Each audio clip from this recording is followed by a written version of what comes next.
Burn. Winter, and I walked the sidewalk at night along banks of hard snow. I'd come from Rab's apartment off the reservation. Rab, this white guy with a wide mouth and eyes that closed up when he laughed, sold pot. He was all no bullshit, too. I had asked for a gram, and after he weighed it and put it in a plastic baggie and held it out to me, I reached into my pants and jacket pockets, looking for the cash among the cigarette wrappers and pocket knife. And he didn't believe me as I acted the part and kept saying, "Shit, shit, shit, it must have fell out on the walk over here." He shook his head, took the weed out of the baggie, and put it back into his mason jar. "I ain't smoking you up," he said. And so then I said, "Fuck you, Rab, I really did lose the money. You'll see.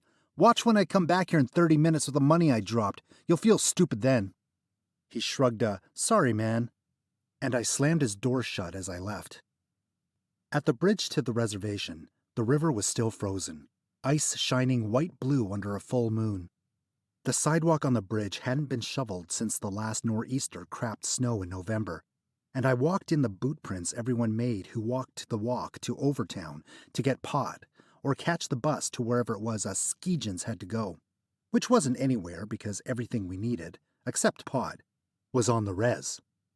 Well, except Best Buy or Bed Bath & Beyond, but those natives who bought 4K Ultra DVDs or fresh white doilies had cars.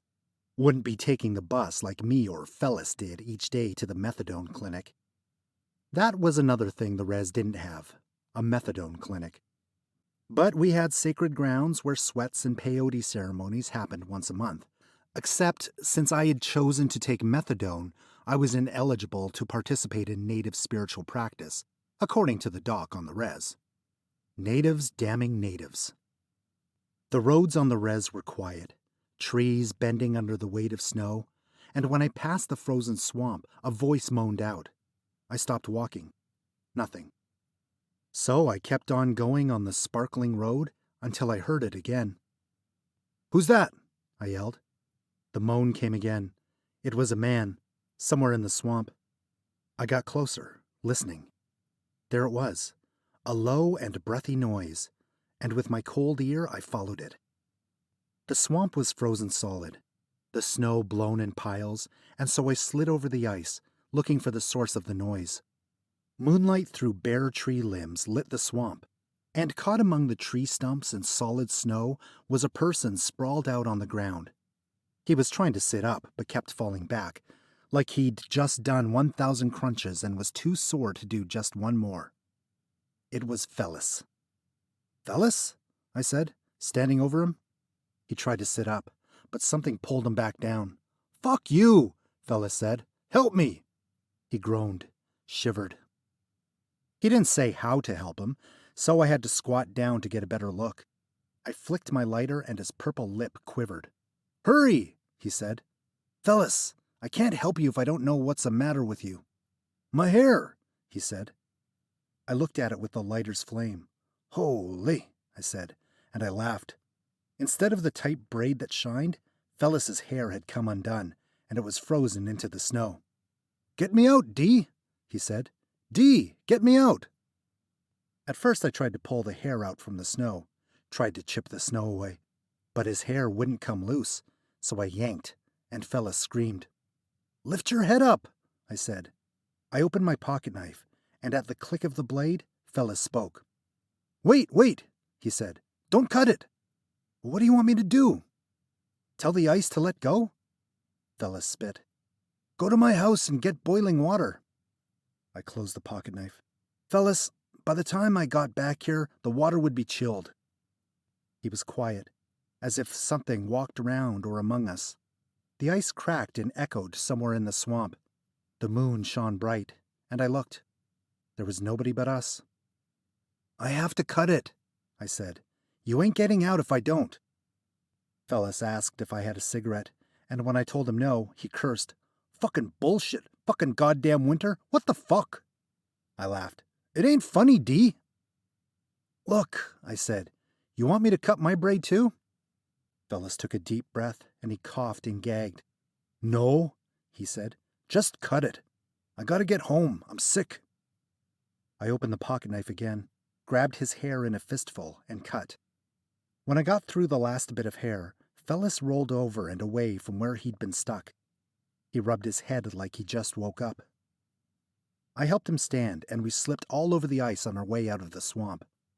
Through dry heaves, Fellis said he'd missed the bus this morning to the methadone clinic. No shit, I said, because I didn't see him on the bus or at the clinic, and he thought some booze would be good before he got sick from not having any methadone. He'd had a bit of booze left that afternoon when he decided to go see Rab to get some pot, and on the way he'd stopped off in the swamp to feel the quiet that came with too much drinking. And when he plopped down in the snow, he dozed right off. When he woke up, his hair was frozen in the snow.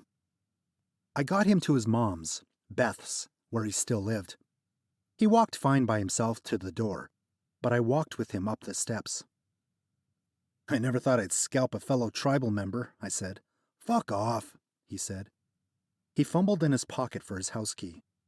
You want to smoke? I said. Didn't you listen? I didn't make it to Rob's. He unlocked the door. I'll go for you, I said. Give me the cash. Fellis looked at me. 20 minutes, I said. I'll run there and back while you warm up your pretty bald head. He gave me $30, and I didn't ask where he got it from. Yesterday, he said he didn't have any money. 20 bag, Fellis said. And stop at Jim's and get some tall boys and a bag of chips. Any kind but Humpty Dumpty chips. Down Fellis's driveway, I imagined the look on Rab's face when I gave him the money. What'd I tell you? How about that gram? D! Fellis yelled. One more thing. Bring me my hair so we can burn it. Don't want spirits after us. We're damned anyway, I said. But I guess I'll get your hair. I kept going, wondering. Hair or pot first? Pot made the most sense. It would look strange having to set the hair and ice down like a soaked mop on the counter at Jim's while I reached in my pocket for Fellis's money. Jim, that old wood booger, would say, We don't take those anymore.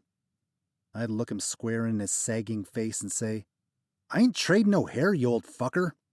And I'd smack down on the counter a $10 bill for the tall boys and chips.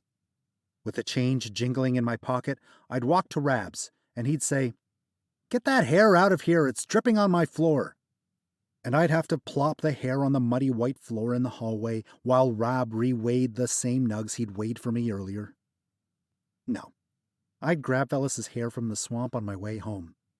With Fellis on his unmade bed, me on a torn beanbag in the corner, each of us with a tall boy and the pot smoke hazing gray the room, we'd keep poking and squeezing the hair, waiting for it to dry, waiting to burn it.